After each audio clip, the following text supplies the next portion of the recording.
All right, so let's just kind of put together what we've talked about so far for sine and cosine functions. And so we're going to just put together what is amplitude and vertical shifts, how those affect the graph. And so again, you can see here that I've put the absolute value markers around my A values to try to remind you that this is going to change my amplitude. And I'm going to also highlight the plus D because that's going to be our vertical shift, which is also going to affect our midline. All right, and so I'm going to use those two colors to help us out a little bit. So we have two examples that we're going to work on, one with sine and one with cosine. And so let's first look at a graph of sine. All right, and so it's not super complicated in terms of we only have two things happening to the sine function, and later on we'll add some more to it. But right now, in terms of what's happening to sine, I'm going to have to multiply by 3, and then I'm going to have to add 2. So everything that's being done to sine is in terms of an order of operations. So be careful that you follow that order of operations. And so the first thing I'm going to do is I'm actually going to put in what are my normal sine outputs. All right, so for sine, it starts at 0, 1, 0, -1, and 0. And again, I'm just moving around the unit circle and asking myself sine at pi over 2, sine at pi. I'm just asking myself that question. And then I'm going to take all of those values and need to multiply it first by the -3. Right? And then I'm going to have to add 2 when I'm done. And that's going to give me my new placement of my y values. Okay? So again, order of operations mean you multiply first, then I can add. All right, so in this case, 0 plus 2 is 2. All right. Minus 3 plus 2 is a -1. All right. 0 plus 2 is 2. Now this is going to be a positive 3 plus 2, which is 5. Okay. And then this is going to end up being 2 again. All right, so you want to be careful that you remember your signs. Otherwise, all these coordinates are going to end up being really off. All right. Now, amplitude, again, is the absolute value of the number in front, which is going to be a positive 3. My period is still 2 pi. Domain is still from 0 to 2 pi. All right. Again, my range, lowest y value is -1, highest y value is 5, and my midline is at y equals 2, because again, my midline is whatever that d value is, right? And my amplitude is what's happening with the absolute value of a. So let's make a graph. Right. And I need my graph to be higher along the y-axis than the bottom. So I'm actually going to start here by putting in like the highest y value I need.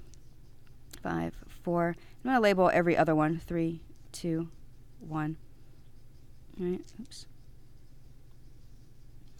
And then here's going to be my -1.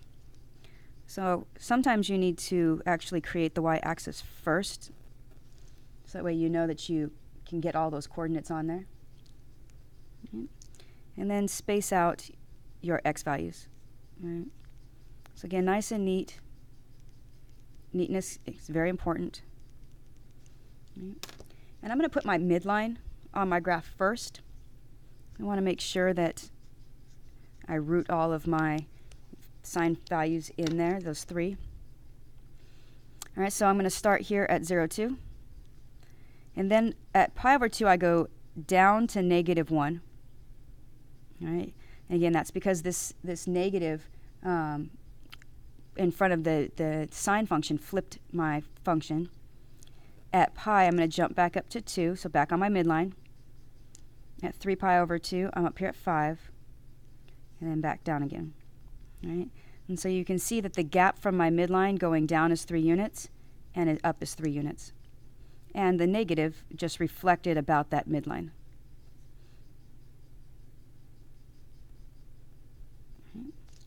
And there is one initial interval for my sine graph. Okay. So this is the process that you're going to take for all of your assignments when you are dealing with sine, and you are just making a change in terms of the amplitude and the midline. So let's look at a cosine. All right. Same kind of thing, same kind of idea. All right. Again, I am going to have to look at how the 2 is affecting cosine before I could subtract 1 from it. All right. So again, let's figure out what our cosine values are. So start moving around the unit circle. You go from 1, 0, -1, 0, and +1.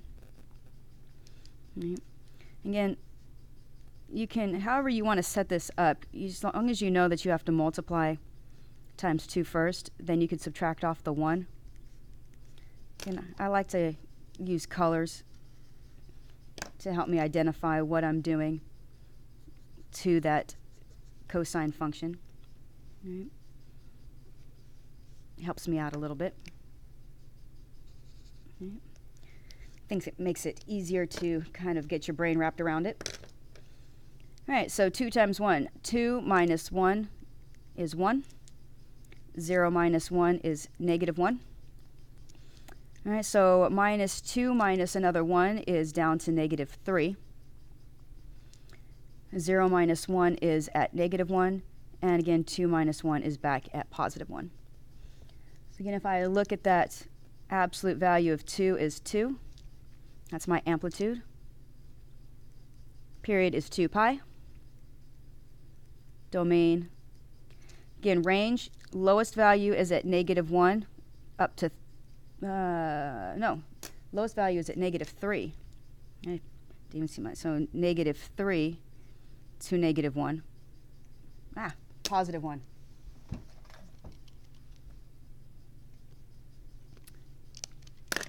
Too many negatives over here. Lowest is -3, highest is +1. Sorry about that. And then again, my midline is going to be at y equals -1.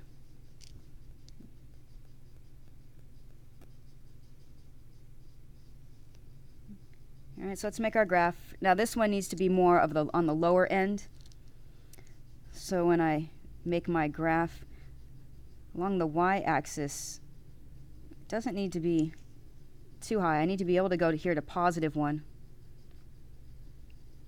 And as long as I can get down to -3, my graph is big enough. So a lot of the assignments you're going to get, you are going to have a graph that's already going to have an x and y axis where all you have to do is label the tick marks. So you're not always going to have to draw this on your own, but if you do, you want to make sure it's nice and neat. So at 0, I'm up here at 1. At pi over 2, I'm at -1. Pi is at -3. Back up to -1, and then +1. Right. So kind of think about it as like a roller coaster. You go down, you go back up again. Right. And I hadn't put my midline on there earlier, but I can see that it's supposed to be here at -1. So I'm going to add it now. And so this is what your graphs are going to need to look like for cosine. All right, anything that's dealing with amplitude and midline, these are your 2 general types of graphs.